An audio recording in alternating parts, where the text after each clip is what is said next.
Agora, o Jornal da Rede Alesp. Tudo sobre o Legislativo do Estado de São Paulo. Olá, muito bom dia. Seja bem-vindo ao Jornal da Rede Alesp desta terça-feira. Estamos aqui para prestar serviço, utilidade pública para você durante toda a manhã. Você que acompanha o Jornal da Rede Alesp de hoje com informação, utilidade pública, prestação de serviço e as notícias do Parlamento Paulista. Até as 2h30 da tarde, muita informação para você, entrevistas, conteúdo, tudo o que acontece. O Estado de São Paulo está em quarentena até o dia 22 de março e a dica da Rede Alesp para você é: fique em casa. Vamos impedir que o coronavírus tenha expansão no Estado de São Paulo. Bom dia, Guga. Bom dia aos telespectadores. Eu sou a Tayana Conrad e esse é mais um Jornal da Rede Alesp. Jornal da Rede Alesp.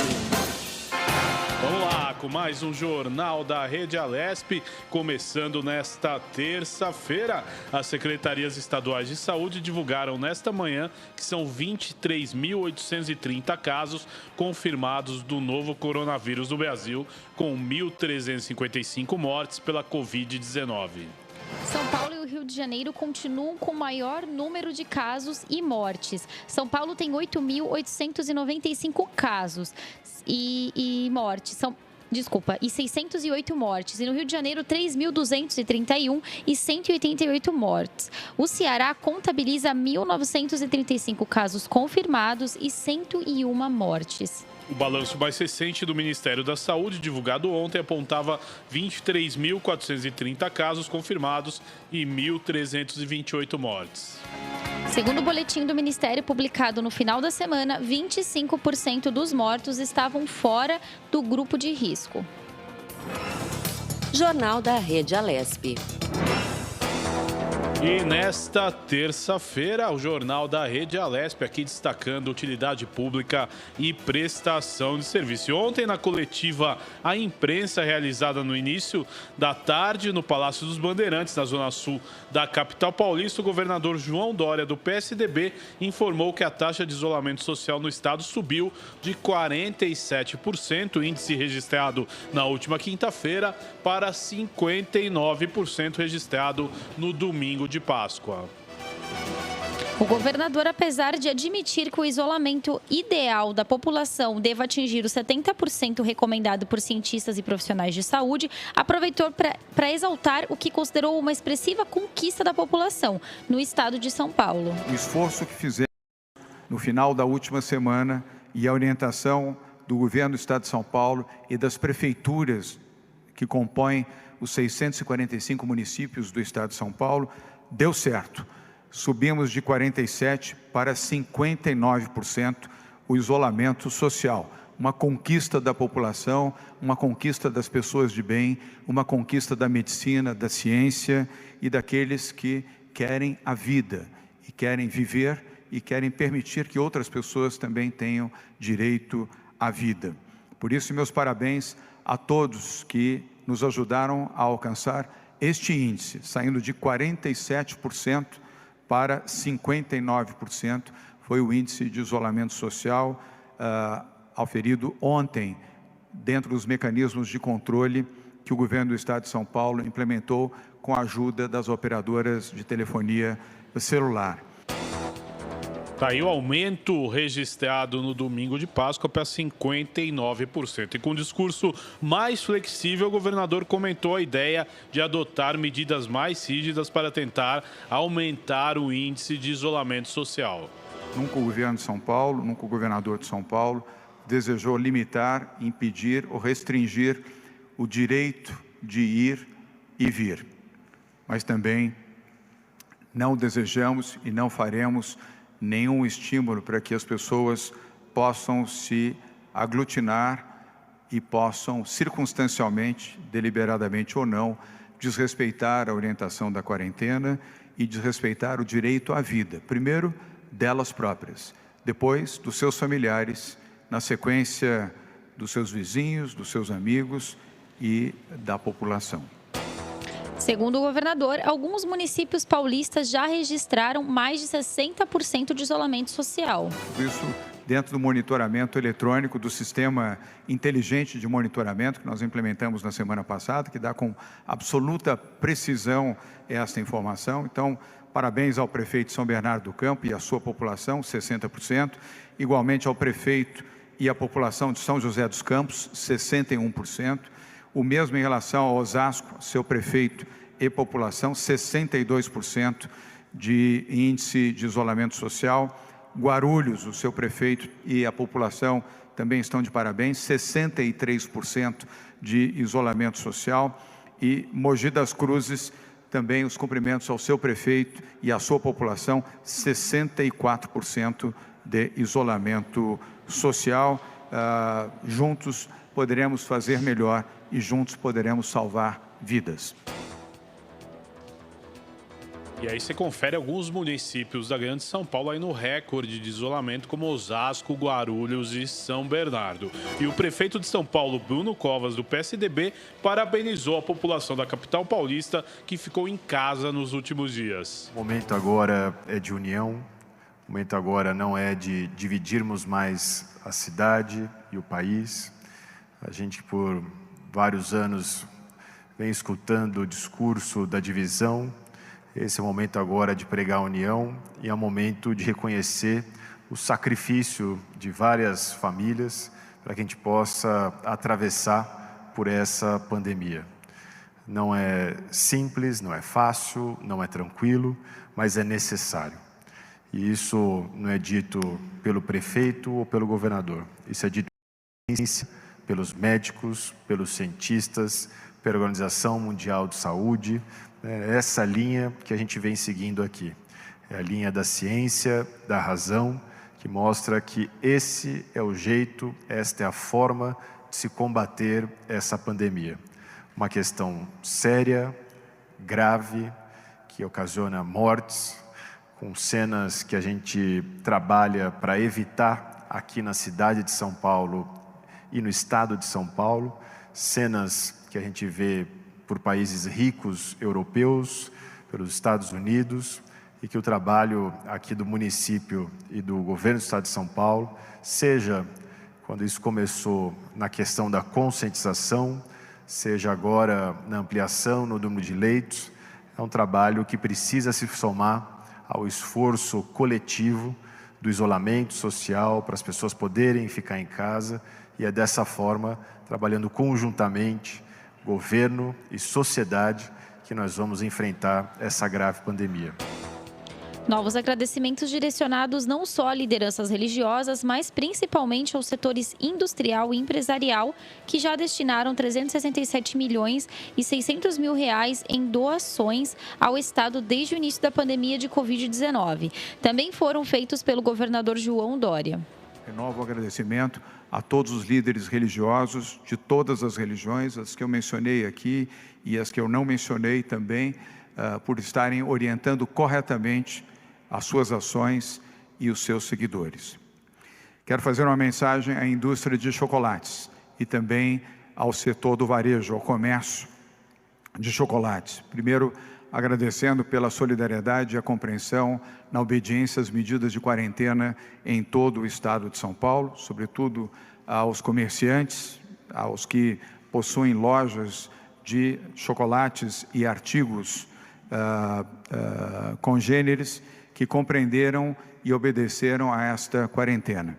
E a indústria de chocolates aqui de São Paulo, se puderem, por favor, doem aqueles chocolates que vocês não tiveram oportunidade de comercializar nesta Páscoa. Chocolates ainda estão com validade e podem ser doados para o Fundo Social do Estado de São Paulo, e o Fundo Social fará chegar às comunidades da região metropolitana de São Paulo e também outras comunidades em outros municípios do Estado de São Paulo.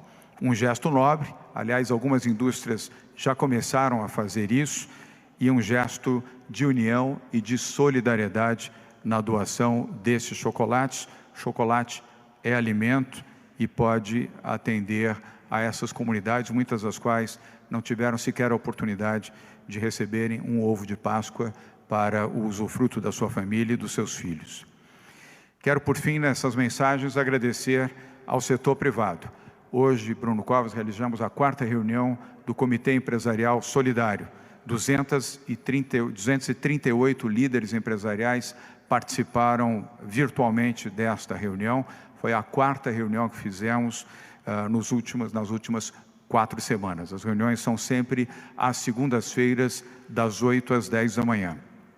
Total arrecadado em 4 reuniões aqui em São Paulo, 367.600.000 reais em doações de produtos, dinheiro e serviços. Produtos para a saúde, produtos alimentícios, produtos de higiene e limpeza. E serviços desde transporte até oferecimento de leitos em hospitais privados e de outra natureza para permitir o atendimento às camadas menos privilegiadas da população, sobretudo aquelas que vivem em comunidade. Este total de 367.600.000 reais compõe a doação de 83 empresas, instituições, associações de classe e pessoas físicas. A todos eles, o meu sincero agradecimento como governador do Estado de São Paulo, pelo gesto, pela atitude, pela solidariedade. Uma das medidas anunciadas ontem pelo governo de São Paulo foi a contratação de 1.185 profissionais de saúde em caráter emergencial para reforçar as equipes dos hospitais estaduais no atendimento aos casos de Covid-19. São mais 1.185 profissionais que vão atuar na saúde pública no estado de São Paulo, ajudando os 645 municípios do estado através dos hospitais e dos centros de atendimento à saúde. Serão convocados 260 profissionais remanescentes dos concursos públicos anteriores e estes começam a trabalhar já no dia 22 de abril. Destes 260 profissionais, 210 são enfermeiros, 50 fisioterapeutas. Também faremos 925 contratações, que serão feitas pelo tempo de 12 meses. E aqui, Bruno Covas, se incluem 245 médicos, 630 técnicos de enfermagem, 20 técnicos de saúde para assistência social e 30 oficiais de saúde. O edital foi publicado hoje no Diário Oficial. As inscrições no processo seletivo estão abertas entre os dias 15 e 22 de abril e os profissionais contratados começam o seu trabalho a partir do dia 1º de maio. Durante a coletiva, o infectologista Davi Uip reforçou o bom índice de isolamento da população paulista e disse que detalhes como o número de leitos, perfil dos pacientes internados com o novo coronavírus e a prevalência por idade ou sexo vão passar a ser comunicados em coletiva de imprensa diária da pasta da saúde em São Paulo, a partir desta terça-feira. 59% é um número extremamente importante no mundo democrático, com medidas de distanciamento social, aonde os serviços essenciais estão abertos. Isso demonstra que as medidas elas estão efetivas e estão sendo eficientes. Precisamos de mais. Então, a conclamação que o governador fez, nós vamos atingir os 70% com a colaboração da população. Este número 59% no mundo democrático, sem que as pessoas estejam sendo constrangidas ou vigiadas, é um número muito importante. Eu tenho certeza, governador, que rapidamente nós vamos chegar aos 70%. Esse é um dado de literatura muito importante. Nós estamos subindo. E a conclusão disto é que está possibilitando ao sistema de saúde que nós possamos atender da melhor forma os pacientes, especialmente os graves. Eu estou absolutamente convencido que bons hospitais, bem equipados, como são os do Estado de São Paulo, tanto da rede pública como privada, equipes treinadas, equipes protocoladas, fazem a diferença no tratamento do doente grave. Bom, a terceira e última consideração, governador, o senhor determinou que a saúde faça as coletivas diariamente às 15 horas. Eu entendo essa medida como muito acertada, por conta que esta coletiva aqui é muito importante, mas o tempo de explicação de dados que devam ser dados para a população tem que ser maior. Hoje nós temos números técnicos, tanto a Secretaria como este comitê que eu dirijo, que substanciam em muitas decisões que estão tomadas. Então, é absolutamente importante que a sociedade conheça o número de leitos, o perfil dos pacientes que estão sendo internados, a prevalência por idade e sexo. Então, são dados que são minuciosos e que precisam começar a ser melhor passados pela população. Eu acho ótimo tudo que foi feito agora, mas o governador determinou com absoluta convicção e certeza que nós podemos adicionar ao que já está sendo feito até agora mais detalhes da comunicação da saúde. E o secretário estadual de Saúde, José Henrique German, falou sobre a nova campanha de orientação educativa e sanitária do governo paulista. Começaremos com a orientação educativa. Ela vai contar com 200 agentes da vigilância sanitária. Eles visitarão estabelecimentos comerciais não essenciais que estejam abertos para orientação sobre a quarentena. Isso é uma parceria entre a Vigilância Sanitária do Estado e apoio da Polícia Militar, uma parceria entre as duas secretarias, Secretaria da Saúde e Secretaria da Segurança. Isto serão monitorados através da informação de locais onde exista maior movimentação de pessoal. Na capital de São Paulo, temos ainda a parceria da Covisa, que é a equivalência, né, da Coordenadoria da Vigilância em Saúde. Então, este é um novo programa que começa agora, é orientativo, no seguinte sentido de fortalecer a questão da vigilância, porque nós estamos ganhando o jogo. Então, é desta maneira que a gente consegue, ficando em casa, fazendo com que os idosos sejam protegidos, que a gente vai continuar tendo 1 dígito de mortalidade. Questionado sobre alguns focos de protestos registrados em São Paulo e nas redes sociais no último final de semana, o governador expôs o seu ponto de vista. Primeiro, é um número muito pequeno de pessoas. Depois, a origem muito determinada de pessoas que têm um sentimento político, partidário e ideológico. E, por último, eu estou ajudando a proteger a vida dessas pessoas. Todos nós que estamos aqui, neste momento, fazendo essa coletiva, estamos ajudando essas mesmas pessoas que fizeram manifestações, que fizeram ameaças, que mandaram mensagens agressivas, chulas e que fizeram xingamentos. Nós estamos ajudando a proteger as suas vidas, as vidas dos seus familiares e a vida dos seus amigos. E assim continuaremos a fazer. E ao final da coletiva, João Dória fez questão de incentivar a população a manter a solidariedade e os esforços possíveis durante a quarentena. Obrigado por terem sido solidários e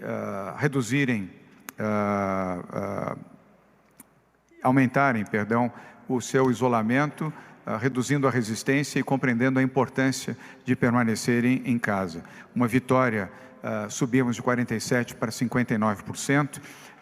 Renovo os cumprimentos aos pais, às mães, aos cidadãos, às pessoas que tiveram essa boa prática.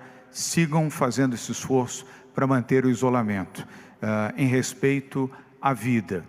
Quanto melhor respondemos, mais rápido sairemos dessa crise. Vai passar, mas por enquanto, por favor, fique em casa.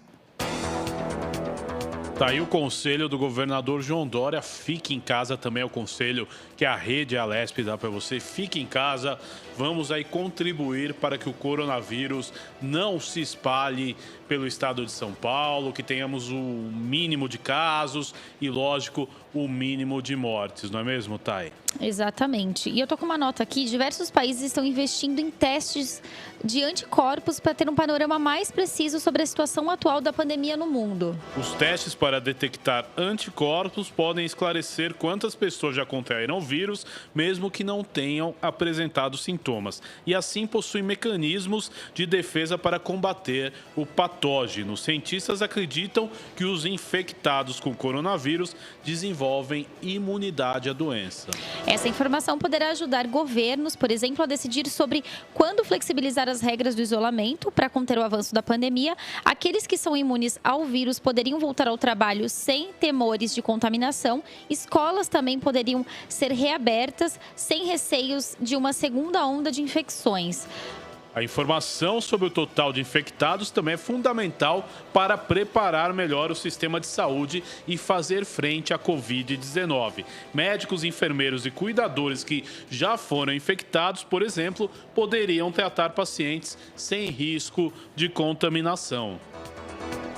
Na Alemanha, o Instituto Helmholtz de Pesquisa de Infecções promete coordenar um amplo estudo com 100 mil pessoas em diversas regiões para descobrir o quanto o coronavírus já se espalhou pelo país. Apesar de aguardar a aprovação final, que depende de esclarecimento sobre o financiamento aos testes em campo, estão previstos para começar ainda neste mês. O estudo também quer fornecer dados sobre a velocidade de contágio entre crianças, seus pais e vice-versa. A informação ajudaria a decidir quando as crianças podem voltar à escola e às creches.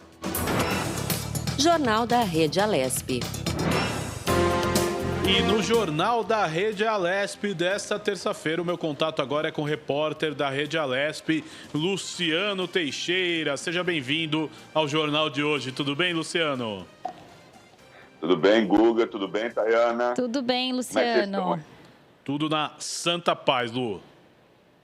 Na Santa Paz, ó. Se eu entrar aqui, eu tô um pouco de pelos hoje aqui. Se eu entrar hoje o seu aqui, gatinho, chama Miguel, não é isso? Desse cidadão aqui, ó, ele tá, entendeu? Subindo toda hora aqui. Se ele aparecer no vídeo, ele já apareceu, né? Enfim, gente, vamos falar um pouco sobre como doar no combate ao coronavírus, né? Que é uma questão muito importante. Quem pode, né? Acho fundamental doar nesse momento para ajudar outras pessoas, né? E aí entidades da sociedade civil estão arrecadando doações para ajudar no combate à Covid-19. E aí tem várias maneiras de você doar, né? Então tem várias entidades aqui em São Paulo, várias entidades que estão ajudando aí as pessoas mais necessitadas nessa época de coronavírus. Então a gente tem o Fundo Emergencial da Gerando Falcões, que é uma rede que abriu aí esse fundo para garantir a alimentação de pessoas pobres, né? Eles atuam em periferias e favelas. E aí se você quiser acessar o site, ó, é gerandofalcões.com/corona na pressão. Então, é só você ir lá no site que tem todo o detalhamento.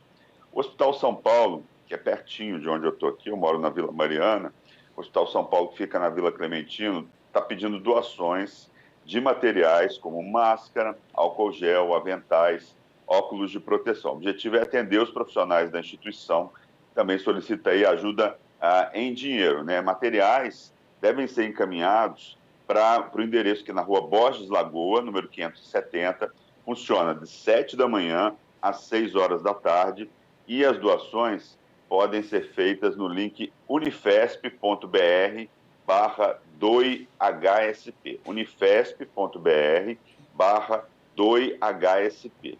Eles têm aqui na página valor arrecadado em doações até agora, 2 milhões, isso do dia 9, a última atualização, R$2.141.788,91.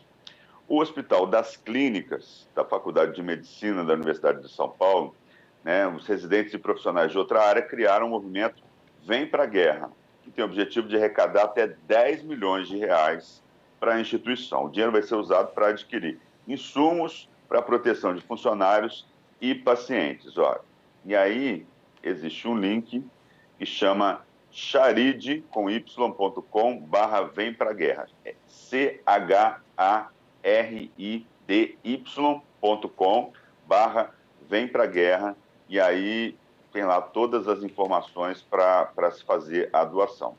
Tem uma outra entidade, é um projeto que chama Fogão na Rua, que atende moradores de rua de São Paulo desde 2016, ou seja, essa campanha começou antes aí da crise do coronavírus, né? Uma vez por mês, voluntários do grupo distribuem refeições, produtos de higiene como escova, pasta de dentes, sabonete, papel higiênico, absorvente, cobertores e roupas para pessoas de rua. São Paulo está começando a ficar mais frio esses dias, né?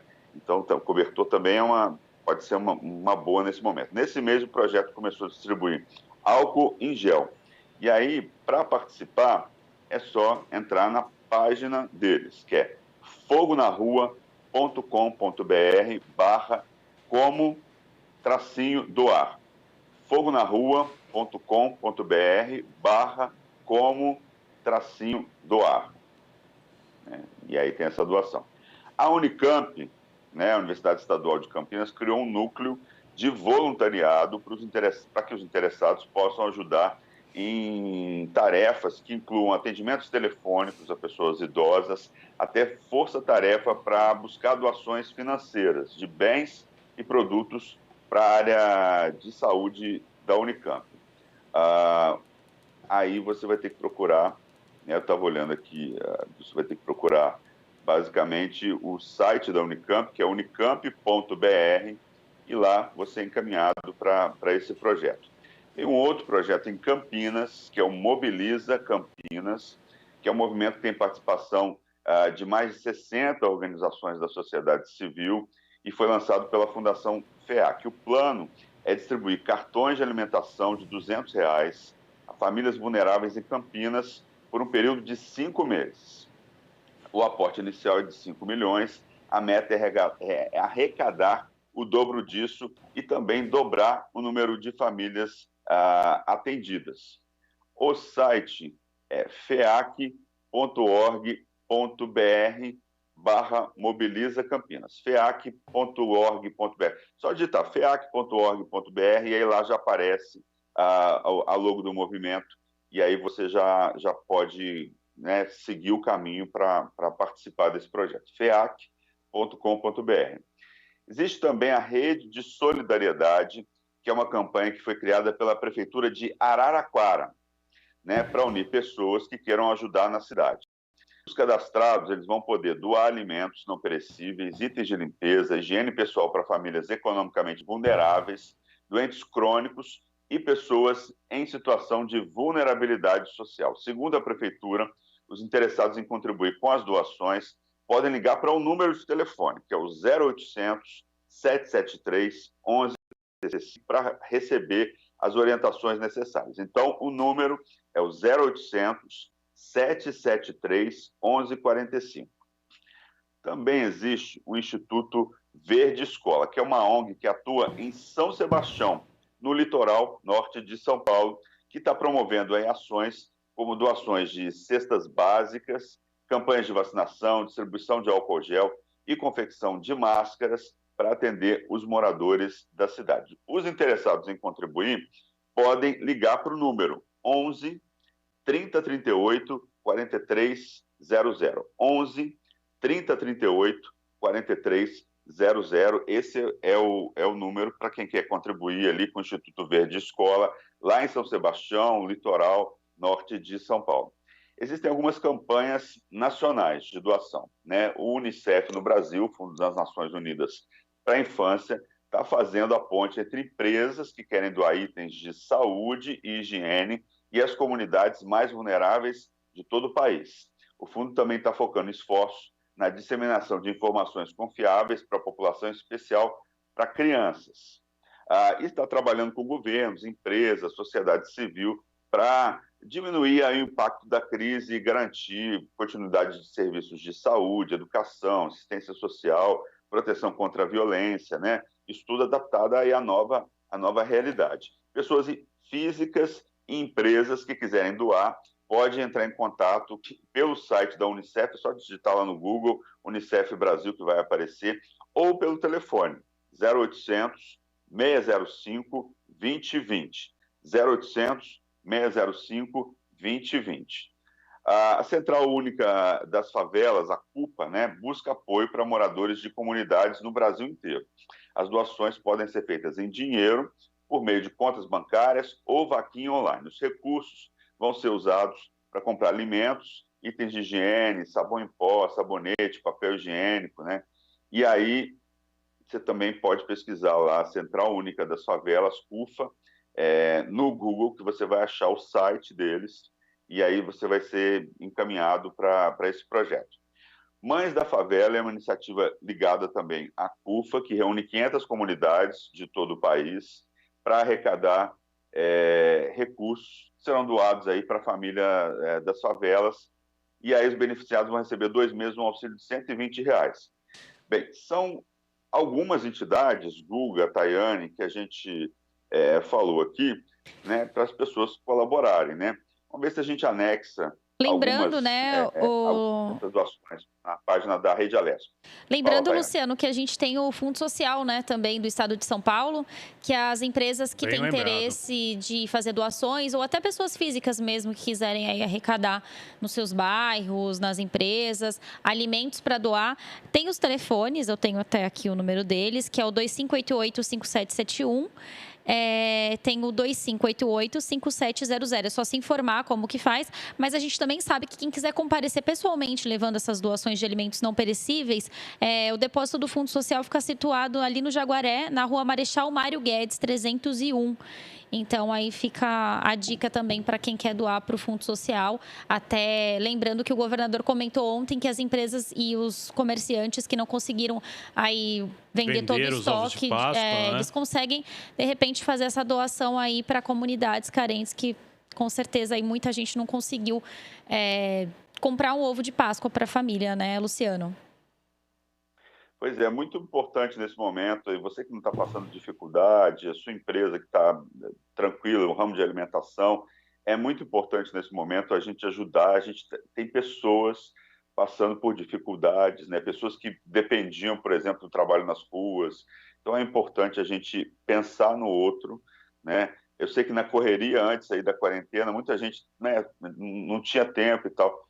Agora muita gente está em casa, é importante a gente pensar que tem muitas pessoas que estão precisando nesse momento, e a gente vai ter muito mais pessoas nos próximos meses, e a gente vai ter aí um índice de desemprego aumentando, infelizmente, no nosso país, e a gente precisa ajudar essas pessoas, né, para que a gente para que a gente minimize aí os impactos dessa crise do coronavírus, Guga e Tayane. Luciano, infelizmente, mas temos que vencer tudo isso com muita força, né? E o brasileiro, ele tem esse potencial. Luciano, muito obrigado pela sua participação no Jornal de hoje. Obrigada, Luciano. Tchau, tchau. Este foi o repórter Luciano Teixeira, trazendo aí detalhes, né, de como você pode ajudar aí as pessoas nesse momento tão difícil, esse momento aí que nós vivemos, essa pandemia do coronavírus. E uma informação muito importante também, chegaram hoje lá em Campinas cerca de 720 mil testes rápidos lá no aeroporto de Viracopos, vindos da Coreia, uma compra da Secretaria Estadual de Saúde. Então esse material está sendo escoltado nesse momento até São Paulo. Então aí uma boa notícia, né? 720 mil testes rápidos, e a previsão do governo do estado é que mais 500 mil cheguem até o final da semana. Portanto, aí mais 1.200.000 testes rápidos aí para poder, né, testar principalmente os profissionais de saúde e de segurança pública, né? Com apoio da FAPESP, a Fundação de Amparo e Pesquisa do Estado de São Paulo, startups desenvolveram um sistema que detecta febre à distância. Muito interessante, hein? Os pacientes que chegam ao Hospital Israelita Albert Einstein, em São Paulo, têm a temperatura medida automaticamente à distância por um sistema de visão computacional instalado em um totem próximo à recepção. Composto por uma câmera termográfica e algoritmos de reconhecimento facial, o sistema escaneia o rosto e mede a temperatura de forma automatizada.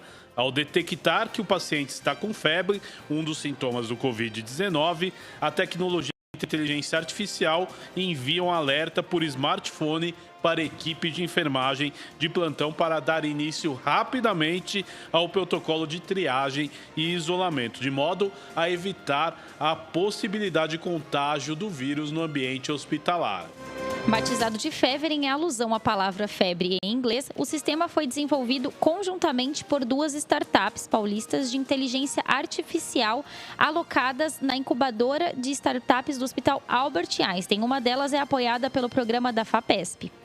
Por meio de uma tecnologia de análise de detecção térmica de radiação de energia infravermelha, termografia, é medida a temperatura do canto dos olhos onde estão localizados os canais lacrimais. Se detectado que o paciente está com febre, o sistema tira a foto e gera uma notificação para que a equipe de enfermagem ou da recepção do hospital possa identificá-lo facilmente.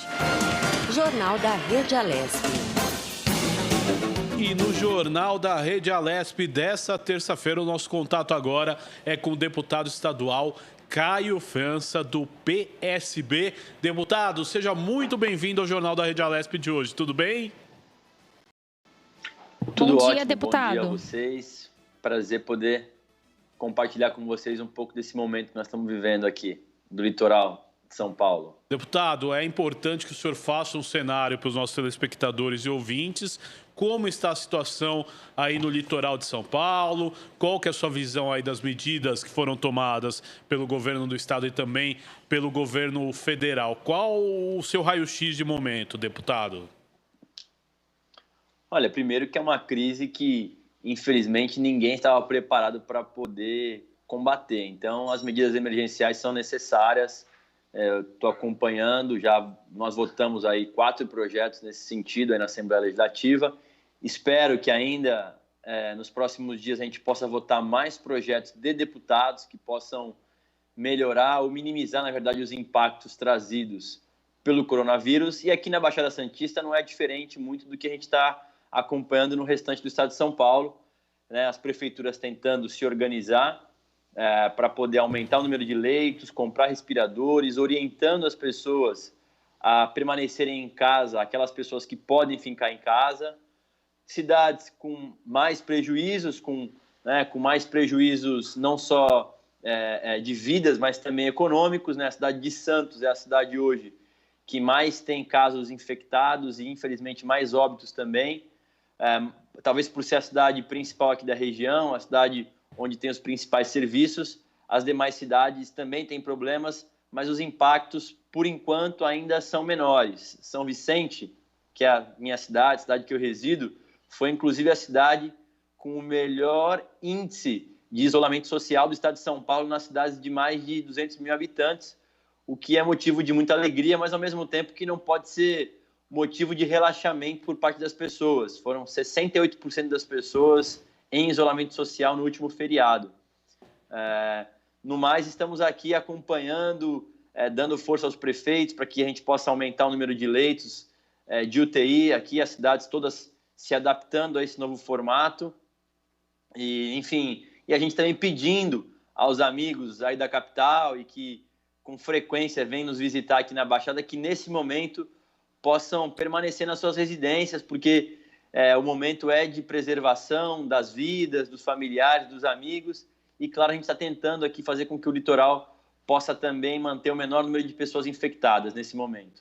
Agora, deputado, é importante a gente falar um pouquinho também do projeto de lei 166 de 2020, que visa a suspensão dos pagamentos das dívidas dos municípios paulistas, um projeto de sua autoria nesses tempos tão difíceis. Deputado, eu queria que o senhor falasse um pouco da importância dessa sua proposição. Olha, esse é um dos 4 projetos específicos que eu apresentei para esse momento. Na verdade, nada mais é do que você fazer uma analogia ao que foi feito do governo federal com os estados, onde foi feito o parcelamento das dívidas e a suspensão de algumas delas, condicionadas a esses recursos serem utilizados no combate ao coronavírus. Eu quero que isso possa se estender nos mesmos moldes para as prefeituras em relação ao governo do estado. As prefeituras têm algumas dívidas de convênios, de multas, enfim, cada um do seu modo tem dívidas com o governo do estado. Então, a minha ideia é que possa ser feito parcelamento em relação a isso, para que as prefeituras possam investir nesse momento em medidas de combate ao coronavírus. E eu fiz isso em outras esferas também. Por exemplo, fazendo com que os moradores que têm hoje um imóvel da CDHU, que a sua parcela possa ser, nesse momento, suspensa, para que depois essas parcelas possam ser divididas em outras parcelas assim que a gente terminar o estado de calamidade. Porque, nesse momento, ao meu ver, o primordial é que as famílias possam ter condições de comprar coisas para o seu sustento, em especial alimentação. Agora, deputado, importante também, o senhor falou de São Vicente, né, que é uma das recordistas em isolamento social nesse feriado de Páscoa, mas na conversa com os outros prefeitos da região, como é que está a situação na Baixada Santista? Você acha que, eu digo a Baixada Santista, lógico, em geral, não só São Vicente. O senhor acha que a população se conscientizou desse isolamento social? Porque aqui em São Paulo, às vezes, a gente vai, passa na rua, o pessoal fazendo atividade física, passeando com o cachorro e, às vezes, não usando máscara, não tomando os cuidados devidos. Como é que o senhor sente aí na Baixada? São casos e casos, né? Assim como nas outras cidades também não é diferente. Tem pessoas que respeitam mais e pessoas que respeitam menos.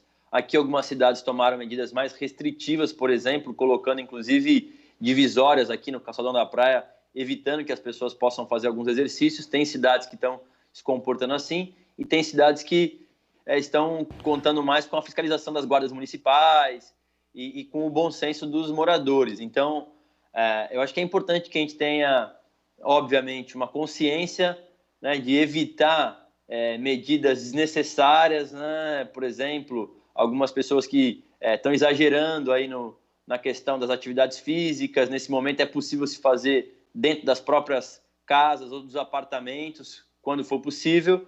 Então, que essas pessoas possam ter uma consciência um pouco mais de cidadão, né? Pedindo que as pessoas possam, nesse momento, permanecer nas suas casas.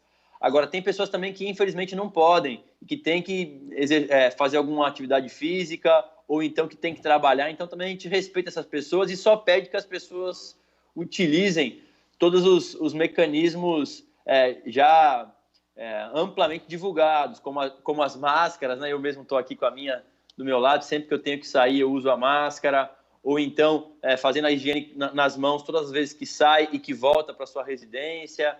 Infelizmente, nesse momento, é necessário ainda a preservação social, né? Então, que as pessoas que se mantenham isolados nesse momento. Acho que as medidas tomadas pelo governo federal em relação à questão das pessoas que são trabalhadores autônomos e mesmo das empresas são corretas, assertivas, ao meu ver. A gente precisa fazer com que essas medidas possam chegar mais rápido nas pessoas. Por parte do governo do estado, acho que também a maioria das medidas tomadas estão sendo corretas, com raras exceções, aí essa última em especial do governador Dória, em relação a controlar, vamos dizer assim, as pessoas através das concessionárias de telefonia. Acho que poderia ter sido utilizado isso de outra maneira, por exemplo, como mandar mensagens para as pessoas, conscientizando.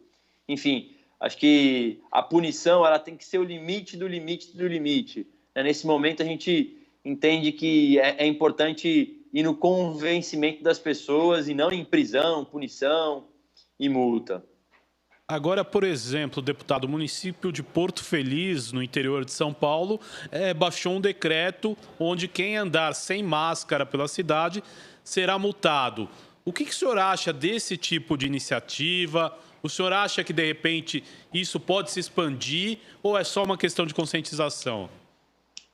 A Praia Grande adotou medida semelhante aqui, uma cidade vizinha também aqui do litoral.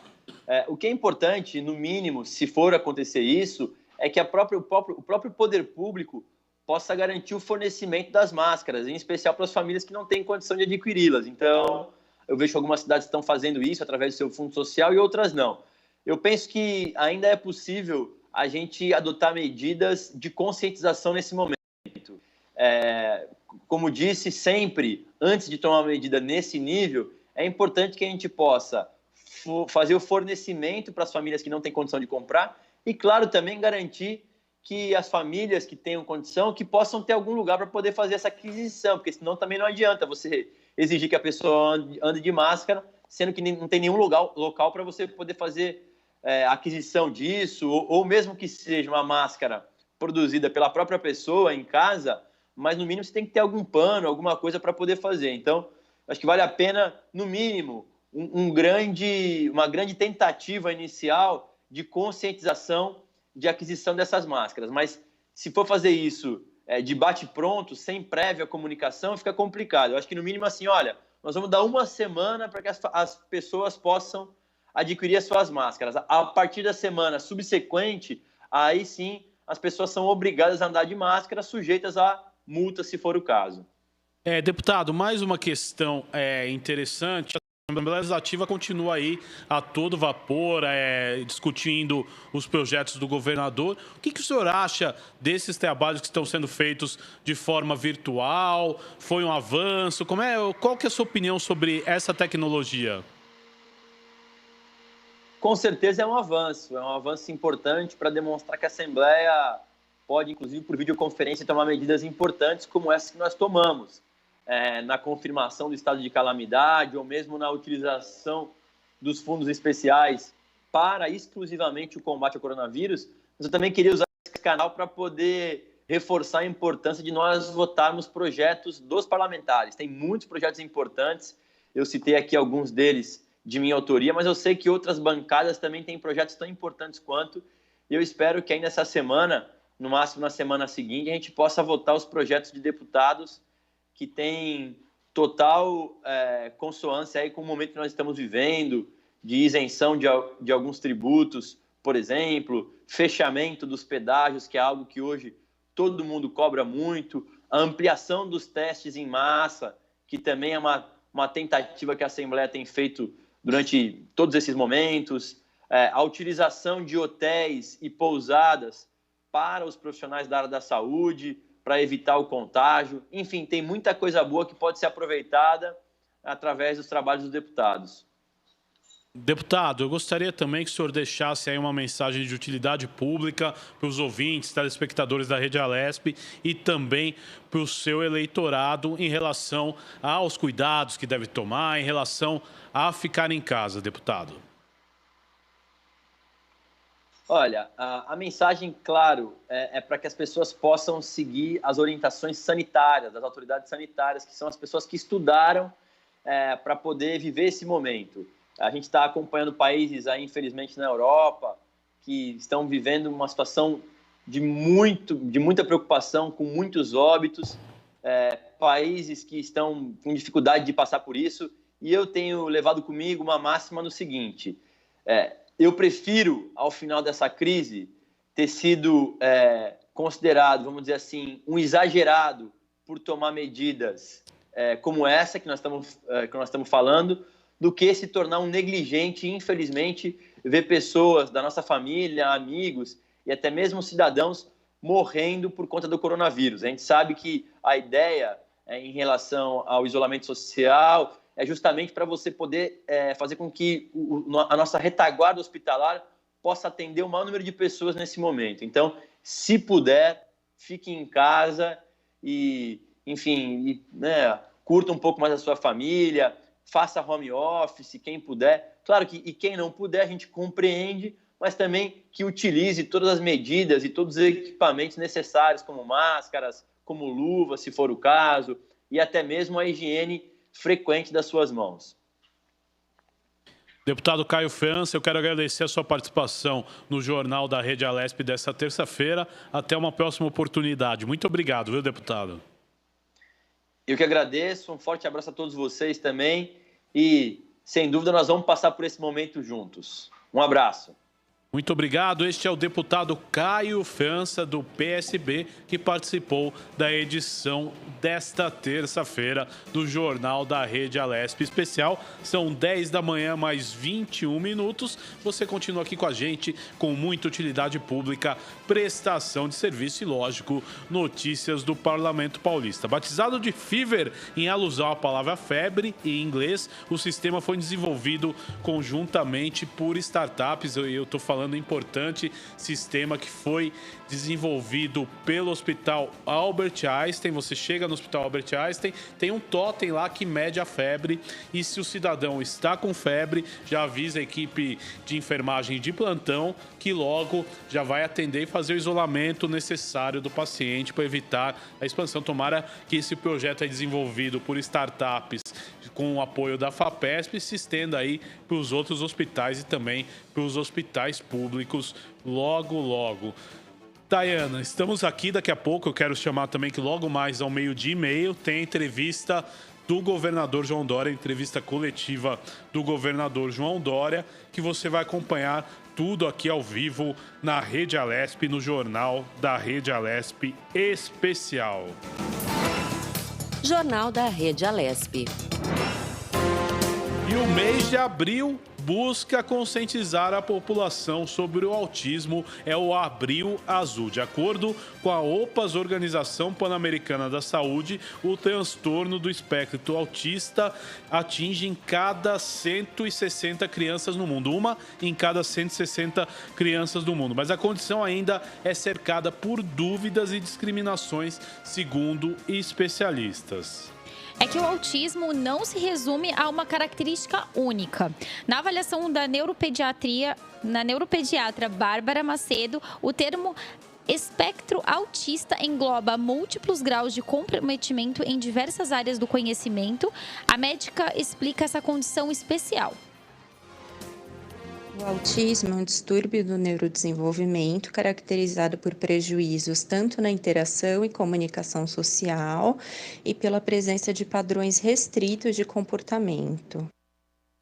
E o transtorno do espectro autista é constituído por diversos graus. O diagnóstico precoce é extremamente essencial e o tratamento deve ser realizado de maneira intensiva, como explica Bárbara Macedo. A abordagem terapêutica engloba medidas farmacológicas para controle de sintomas e comorbidades, além de uma investigação etiológica e medidas não farmacológicas com abordagens psicoterápicas, fonoterápicas e de terapia ocupacional, associado à mediação escolar e terapia parental. Itens relacionados ao tema tramitam na Alesp como o projeto de lei da deputada Alessandra Monteiro, da Rede. A proposta prevê a criação de centros de ensino especializados para pessoas com transtorno do espectro autista.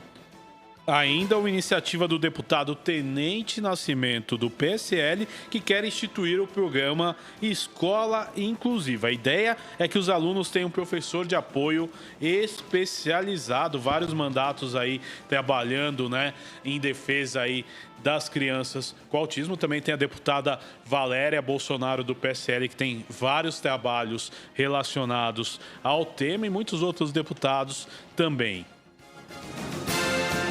E em meio à quarentena de isolamento social para evitar a propagação do coronavírus, o estado de São Paulo anunciou ter vacinado 100% dos idosos contra a gripe em tempo recorde na história de campanhas de vacinação, em apenas 17 dias. Foram aplicadas 5.900.000 doses na primeira fase da campanha, que incluiu também profissionais de saúde e das forças de segurança e salvamento, como policiais e bombeiros. Diariamente, cerca de 500 mil pessoas compareceram aos postos de saúde do estado de São Paulo. Entre os dias 23 e 9 de abril foram aplicadas doses em 4,8 milhões de idosos e em 1 milhão de trabalhadores da saúde. Em 2019, coberturas vacinais similares só foram alcançadas após 80 dias de campanha para esses grupos prioritários. No contexto da pandemia de Covid-19, o SUS de São Paulo iniciou a campanha priorizando idosos e profissionais de saúde. O início da campanha em 2020 foi antecipado em 3 semanas. Vale lembrar que a vacina não é eficaz contra o coronavírus. Jornal da Rede Alesp. Esse é o Jornal da Rede Alesp desta terça-feira, você acompanhando todas as informações com a gente, muita utilidade pública, prestação de serviço e notícias do Parlamento Paulista. Sempre para você aqui uma programação especial das 9h30 da manhã às 2h30 da tarde, chamando você também para logo mais às 2h30 da tarde, o programa Tribuna Virtual, onde os deputados, cada um tem 10 minutos aí para explanar vários temas e assuntos de interesse da comunidade. Você acompanha tudo aqui na TV Alesp a partir das 2h30 da tarde. Você é nosso convidado para acompanhar o Tribuna Virtual. E os cartórios de São Paulo voltaram a funcionar ontem em esquema de plantão após a decisão da Corregedoria Nacional de Justiça considerar os cartórios como serviço essencial. Eles estavam fechados desde o dia 17 de março.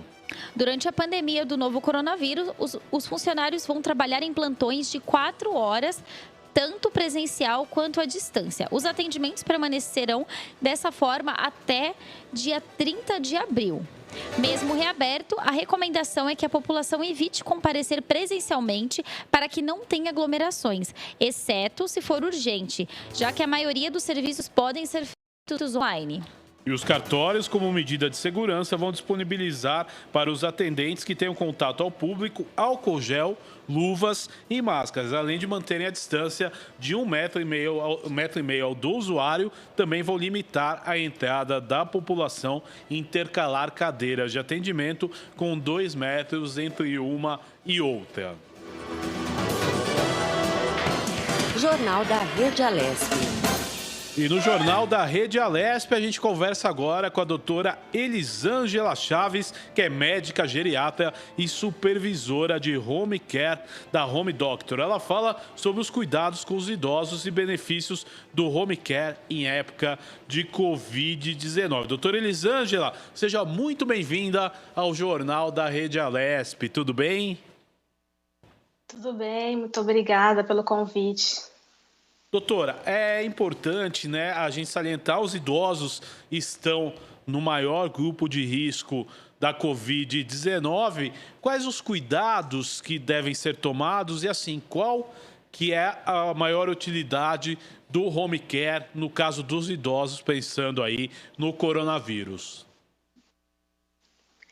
Os idosos são a faixa de risco, a população de maior risco, né, de letalidade em relação ao Covid-19. Por isso que a gente tem reforçado tanto esse cuidado com a população idosa, né, porque os idosos já têm uma imunodeficiência natural pelo próprio envelhecimento e também eles têm, na maior parte das vezes, doenças, comorbidades que fazem com que eles tenham uma reserva orgânica menor. Então, diante já de uma perda fisiológica que eles apresentam, associado com as doenças crônicas que eles apresentam, eles têm maior risco de desenvolver os quadros mais graves do coronavírus e acabar tendo maior risco de letalidade. Dentro do contexto do atendimento domiciliar, a gente consegue dar todo um suporte para esse idoso para que ele não esteja dentro da unidade hospitalar. Isso acaba trazendo para ele mais segurança, né, minimizando o risco de outras infecções, proporciona que ele fique mais próximo dos familiares e também acaba ajudando no sentido de desocupar os leitos, né, que é uma grande preocupação atual em relação a essa pandemia. Doutora, aqui é a Tayana. Bom dia, tudo bem? Bom dia, tudo bem? Então tá bom. Doutora, é importante a gente explicar o que é esse tratamento home care. O home care, ele já existe há bastante tempo, né? A nossa empresa tem mais de 20 anos de mercado. A gente consegue fazer todo tipo de atendimento, desde um atendimento de baixa complexidade, por exemplo, um paciente que acaba de sair de um pós-operatório e que precisa de fazer um curativo, um paciente que inicia um tratamento com antibiótico terapia endovenosa e que, tendo a opção do home care, do atendimento domiciliar, ele pode continuar esse tratamento em casa, e até casos mais complexos, pacientes que já têm doenças crônicas e irreversíveis e que precisam manter um suporte avançado, com ventilação mecânica, invasiva ou não invasiva, que precisa de uma estrutura multiprofissional, fisioterapeuta, fonoaudióloga, na tentativa de reabilitação desse paciente. Então, a gente consegue fazer todo um atendimento, né, desde algo mais simples e de curto prazo, até mesmo algo mais complexo e com um tempo assim indeterminado. Nesse momento aí de pandemia, então, é super importante, talvez, esse atendimento a idosos em casa, né? Sim, sim. A gente, principalmente pensando na segurança, a gente tem reforçado muito para que o idoso não procure a unidade de saúde, né? Apresentando sintomas leves, que ele tem que se preservar em casa. Quando ele tem essa estrutura do home care, do atendimento domiciliar, a gente consegue monitorá-lo, né? Na presença de sintomas, a gente consegue dar esse suporte, esse teleatendimento, essa teleorientação e avaliar a gravidade, avaliar sintomas, consegue orientar os familiares e cuidadores para que o que eles têm que observar nesse manejo e a gente decide junto se realmente a gente consegue mantê-lo dentro de casa, na observação clínica, ou se é o caso de ir até uma unidade de saúde, um hospital. Agora, doutora, quais os casos aí que vocês avaliam que o idoso deve ser removido para uma unidade básica de saúde ou hospital particular? Então, no geral, a gente tem orientado o seguinte: os sintomas gripais do coronavírus são da mesma forma como os sintomas gripais comuns, né? Então, febre, tosse seca, mas na presença de falta de ar, na presença de um cansaço, de uma fadiga, no idoso, eles podem ter sintomas mais atípicos, aquela astenia, perda de apetite, às vezes até um quadro de confusão mental.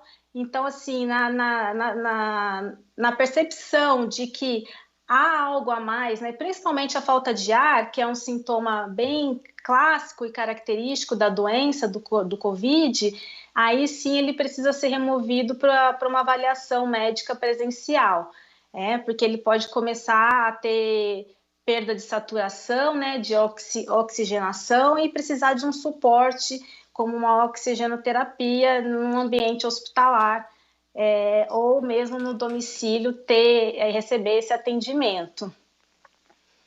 Doutora, eu quero agradecer a sua participação no Jornal da Rede Alesp desta terça-feira. Até uma próxima oportunidade. Muito obrigado, viu? Obrigada. Obrigada, doutora. Obrigada. Esta foi a doutora Elisângela aqui no Jornal da Rede Alesp especial desta terça-feira, falando sobre home care. Entendeu que é um serviço muito importante para os idosos aí que são grupo de risco no coronavírus. E a Associação dos Delegados de Polícia do Estado de São Paulo lançou uma cartilha com orientações específicas para que policiais civis evitem contágio do novo coronavírus durante o desempenho de suas funções.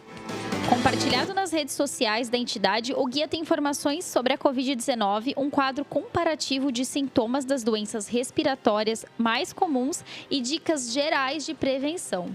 De acordo com o presidente da associação, Gustavo Mesquita Galvão Bueno, a recomendação é para que se use as EPIs, as máscaras, luvas e álcool gel. Gustavo Mesquita Galvão Bueno acrescentou que a função do policial tem riscos inerentes e destacou outras medidas já adotadas para minimizar os riscos da disseminação da doença entre policiais civis e a sociedade, como ampliação da delegacia eletrônica e os serviços de proteção de mulheres em situações de vulnerabilidade pelo isolamento social. E a transfusão de anticorpos produzido por pacientes curados do Covid-19 pode se tornar um tratamento para para casos moderados e graves da doença.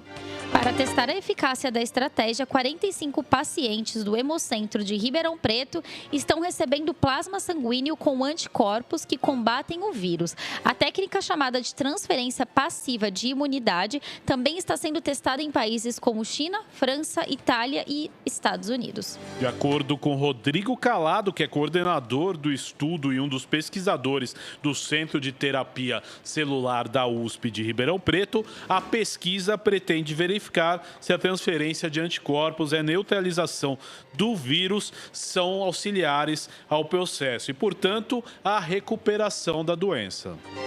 Infecções virais, como a causada pelo novo coronavírus, tendem a ativar o sistema imunológico do paciente infectado ao reconhecer a presença do vírus. As células de defesa começam a produzir anticorpos, proteínas secretadas por linfócitos que têm a função de neutralizar o patógeno. E no Jornal da Rede Alesp dessa terça-feira temos mais um convidado na ponta da linha. Agora a gente conversa com o Dr. Percival Maricato, que é presidente da Associação Brasileira de Bares e Restaurantes. Ele nos fala sobre a situação desses estabelecimentos no Brasil em tempos da Covid-19. Dr. Percival, seja muito bem-vindo ao Jornal da Rede Alesp. Tudo bem? Bom dia a todos, aos ouvintes, aos telespectadores. Doutor, seja muito bem-vindo mais uma vez. Eu gostaria de perguntar para o senhor dificuldades que o setor tem enfrentado com esse período de quarentena. Já temos aí situação de desemprego no setor aumentando. Eu queria que o senhor desse um cenário geral do que é enfrentado aí pela categoria. A situação é de muita apreensão, existem muitos estabelecimentos que já foram fechados, existem realmente muitos empregos que foram perdidos. Eu acho que o governo federal, estadual, municipal, eles tardaram um pouco em reagiram, então agora nós estamos tentando se adequar.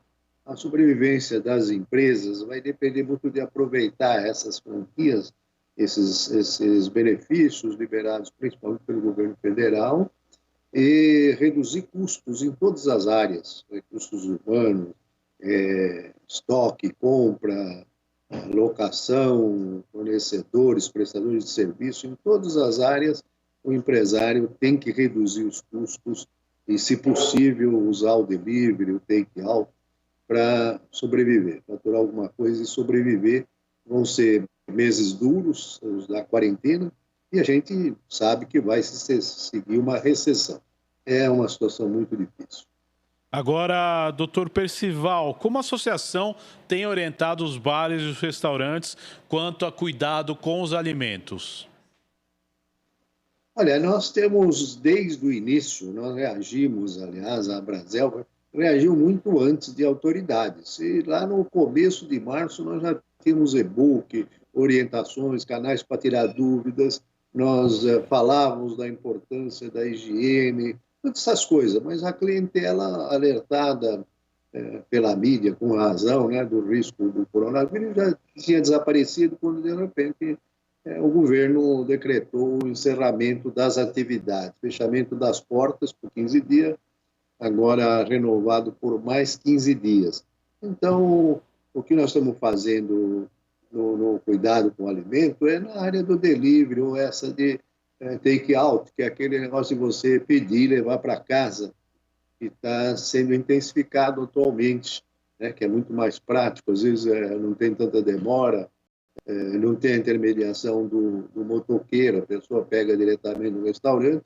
E o restaurante, nós estamos deixando muito claro que higiene, limpeza, se já era o item mais importante no funcionamento do estabelecimento antes da crise, agora ele ficou muito mais importante. Então, que seja precavido com relação aos seus funcionários, a todo mundo que trabalha, uso de máscara, de luvas, de álcool gel, enfim, tudo que é possível fazer nessa área.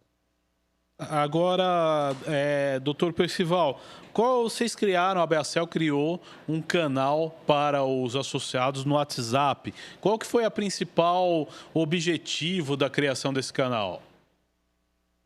O objetivo desse canal é responder dúvidas, é orientar em todas as áreas, né? É um canal amplo, fácil de acessar, serve também até para quem não é associado, é orientar em cada situação o que o empresário pode fazer, como, por exemplo, nesse caso de higiene. Além disso, no próprio Abrazel São Paulo, no site, nós já lançamos uma cartilha para orientar na questão trabalhista. Nós já lançamos já orientações como lidar com a área tributária ou como os beneficiados do pagamento de salários pelo governo, como se beneficiar dos empréstimos. Lançamos agora, recentemente, uma cartilha também, aliás, vamos lançar ainda, nem foi lançado, mas amanhã deverá já sair, que é uma cartilha sobre orientação para lidar com fornecedores, locadores, enfim, todas as pessoas que têm que ser pagas e que tem que ser negociado essa hora, né? A palavra solidariedade que existe na sociedade, mas é muito pouco usada no mercado, ela tem que ser, agora tem que ser para valer, porque todo mundo tem que sentar na mesma mesa, todo mundo tem que negociar para que todo mundo saia menos ferido, né, com menos impactos negativos possíveis dessa crise. Todo mundo necessita de todo mundo, né? Os próprios locadores, os próprios fornecedores, os prestadores de serviço, o próprio governo, o próprio trabalhador, o que vai servir uma empresa quebrada? E todo mundo sabe que isso não interessa. Então, é uma hora de todo mundo ceder um pouquinho, perder-se pouco, para nós estarmos em condições da retomada no futuro, certo? No futuro próximo aí, perdendo o menos possível, principalmente emprego, porque os empregos, nós temos no mínimo 6 milhões de trabalhadores no Brasil que vivem desse setor e pode-se colocar aí uns 2 milhões de pequeno empresário. É uma multidão, é 8 milhões de pessoas, se colocar 50% é casado, tem 3 filhos, nós vamos dobrar esse número e nós vamos chegar com os fornecedores a 10% da população brasileira que está ameaçada de ficar sem um ganha-pão. Não é bom para ninguém e por isso que a gente tem exigido concessões dos governos, dos fornecedores, enfim, todo mundo. Todo mundo tem que sentar, negociar para a gente sair bem dessa crise, uma crise que, como nós sabemos, nunca existiu, né, com tanta intensidade. Agora, é muito importante, né? O senhor salientou como sair da crise, que é sentar, negociar, ver as melhores possibilidades, nos custos e tudo mais. Mas como sair dessa crise preservando os empregos e tirando uma lição onde o negócio possa se expandir de outras formas, por exemplo, as formas online? Sem dúvida, depois dessa crise, o normal nunca voltará a ser o mesmo, né? Está evidente que ela está ensinando muita coisa. O home office, por exemplo, vai existir mesmo no setor com mais intensidade. O delivery, o take-out, jamais vão perder a importância que estão adquirindo. Os próprios empresários vão ter que se reinventar, saber enxugar custos jamais do que enxugavam, saber evitar desperdício, saber fazer compras. Tudo isso. Nós vamos ter uma redução do número de estabelecimentos quando saímos da crise. Existe uma crença no setor que 30% serão fechados e então esses 30% representam uma coisa fabulosa em termos de emprego, coisa de 2 milhões. Então, vai haver bem menos empresas para concorrer no final da crise, mas também haverá muito menos mercado, porque todo mundo sabe que vai ter uma recessão, que pode durar 6 meses, pode durar 1 ano, pode durar até 2 anos para a volta da normalidade. Uma normalidade que, se nós tomarmos antes da crise, já não era boa, porque o PIB já não crescia, né? Ou crescia quando muito 1%. Então, nós tínhamos uma situação economicamente muito ruim antes da vinda desse coronavírus e vamos ter uma bem pior quando sairmos dele. As pessoas ainda vão, também subjetivamente, vão estar temerosas, né, de aglomerações, porque se fala muito em incidência, em possibilidade desse vírus retornar com a mesma violência. Então, vai haver muito cuidado, vai haver muita dificuldade. As pessoas têm que se preparar, todo mundo tem que saber que vai perder um pouco. Esperamos que realmente haja mais solidariedade, haja distribuição da renda, haja mais cuidado com os vulneráveis. De nosso lado, a associação pensa muito nessa questão do emprego. Desde o começo, ela vem falando da manutenção desses trabalhadores todos, né? Esteve com o presidente da República, com o ministro da Fazenda, ainda no dia 14 de março, expondo essa perspectiva caótica que seria o desemprego com o fechamento desses estabelecimentos. Infelizmente, em grande parte, isso vai ocorrer, isso socialmente é muito ruim. O próprio governo federal vai acabar perdendo, em função da demora, porque ele poderia enfim, essas pessoas que foram desempregadas devido a essa demora, ou devido a essa insegurança, ninguém sabe quando é que realmente vai se retomar o mercado, elas foram procurar o seguro-desemprego. Então, de qualquer forma, por isso que essa ajuda é necessária, porque mal ou bem, uma vez perdendo o emprego no setor, o cidadão vai procurar o seguro-desemprego. O governo perde de qualquer jeito. Doutor Percival Maricato, eu quero agradecer a sua participação no Jornal da Rede Alesp desta terça-feira. Até uma próxima oportunidade. Muito obrigado, viu? Eu que agradeço. Vamos seguindo, este é o Jornal da Rede Alesp, são 10 da manhã, mais 47 minutos. Você está com a gente aqui, programação ao vivo de utilidade pública, prestação de serviço e notícias do Parlamento Paulista. Jornal da Rede Alesp. E a Sabesp já fez a limpeza do entorno de mais de 100 unidades de saúde, UBS, AMAs, UPAs, clínicas e hospitais, além de instalações do Bom Prato na região metropolitana de São Paulo. Também, desde o início da quarentena no estado, a higienização acontece em 270 municípios paulistas em que a empresa presta serviço. A ação de lavagem de espaços públicos foi iniciada em 24 de março e ocorre também em parceria com as prefeituras. Por causa da pandemia, a Companhia de Saneamento Básico do Estado de São Paulo tem aplicado mais cloro na água utilizada na limpeza urbana para garantir mais eficiência no processo de higienização. Na região metropolitana é usada a água de reuso produzida nas estações de tratamento de esgoto, que também recebe dose adicional de cloro. Em Guariba, na região de Franca, a Sabesp também distribuirá 50 caixas d'água para moradores que não têm como comprar os equipamentos.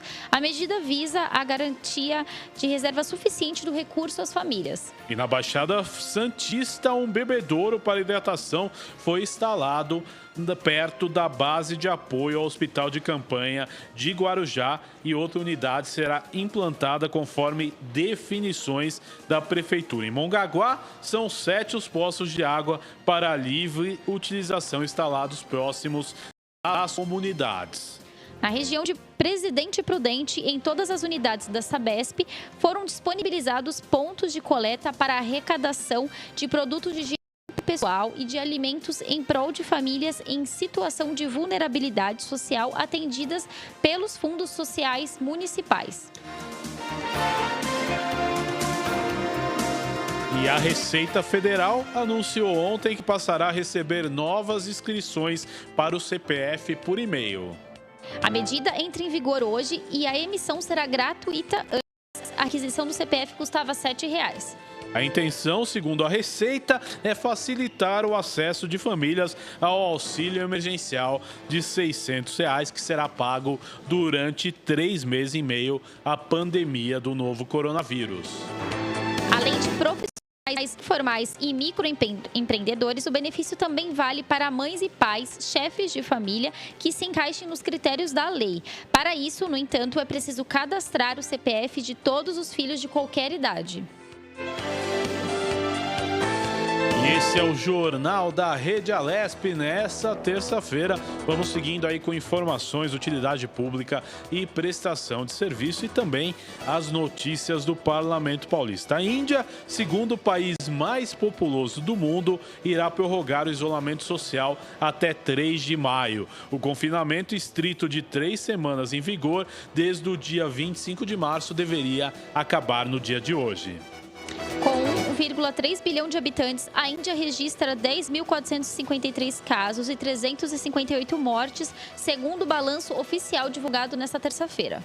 E já o ministro de Saúde do Irã divulgou os números atualizados do coronavírus no país. Com 98 mortes nas últimas 24 horas, o total é agora de 4.683 óbitos. Já são 74.877 casos confirmados, o oitavo país do mundo com mais infectados registrados. Na Austrália, milhares de lojas já reabriram no processo de flexibilização das regras de confinamento no país. E o impacto do novo coronavírus na economia ganha novos dados nesta terça-feira. O Fundo Monetário Internacional divulga até o início da tarde o seu tradicional relatório semestral sobre o desempenho da economia global, o World Economic Outlook. A expectativa do FMI é a de que o mundo caminhe para a mais profunda e severa crise desde a Grande Depressão de 1929. Segundo a diretoria-geral do fundo, Kristalina Georgieva. Na previsão do FMI, 170 dos 189 países membros também devem ter uma queda no PIB per capita em 2020, prova de um empobrecimento generalizado da população. Mais de 90 países já recorreram aos mecanismos de financiamento emergencial do FMI, que podem chegar a 100 bilhões de dólares, o triplo do que foi necessário para a crise econômica mundial de 2008. E o mundo contabiliza na manhã desta terça-feira quase 2 milhões de casos de Covid-19 e mais de 119 mil mortes em decorrência da doença. Pois é, um dado muito triste que a gente recebe, né? Jornal da Rede Alesp. Vamos lá, é o Jornal da Rede Alesp desta terça-feira, com muita informação para você. O 14 de abril marca no mundo o dia que, em 1909, o médico brasileiro Carlos Chagas diagnosticou pela primeira vez o protozoário Trypanosoma cruzi. O Dr. Chagas identificou também um inseto transmissor, popularmente conhecido como barbeiro. Passados 111 anos da descoberta, a doença de Chagas infecta entre 6 a 7 milhões de pessoas no mundo, sobretudo em países tropicais e pobres. Estima-se entre 1,9 e 4,6 milhões de infectados e mais de 6 mil mortes só no Brasil. Neste ano, a data acontece dias depois da primeira vítima falecida em hospitais de campanha para pacientes Covid-19 no estado do Pacaembu, em São Paulo, ser confirmada como um homem de 36 anos que tinha a doença de Chagas. A doença é considerada silenciosa por atingir principalmente a população carente, um problema que tende a se agravar agora com a sobrecarga da rede de saúde do Brasil e em dezenas de outros países. E uma notícia que eu já adiantei no comentário, na manhã de hoje chegou no aeroporto de Viracopos, em Campinas, uma carga de 726 mil testes para o diagnóstico do coronavírus vindos da Coreia do Sul. Todos esses kits serão encaminhados para o Instituto Butantan na capital paulista, escoltados pelo Batalhão de Ações Especiais da Polícia Militar e serão usados pelo governo de São Paulo no combate à doença. O laboratório do Instituto Butantan foi homologado pelo Instituto Adolfo Lutz para realizar exames da Covid-19. A previsão do governo do estado de São Paulo é importar mais de 1 milhão de testes para ampliar a capacidade de diagnósticos da doença. Eu já avisei que nos próximos dias aí a previsão é que cheguem mais 500 mil testes até o final da semana, totalizando 1.250.000 testes aproximadamente. Jornal da Rede Alesp. E este é o Jornal da Rede Alesp, faltando 5 minutos para as 11 da manhã desta terça-feira. Nós vamos para um rápido intervalo. Já já voltamos com mais informação, utilidade pública e prestação de serviço. Esse é o Jornal da Rede Alesp especial com uma programação sobre a pandemia do coronavírus. Eu volto já já.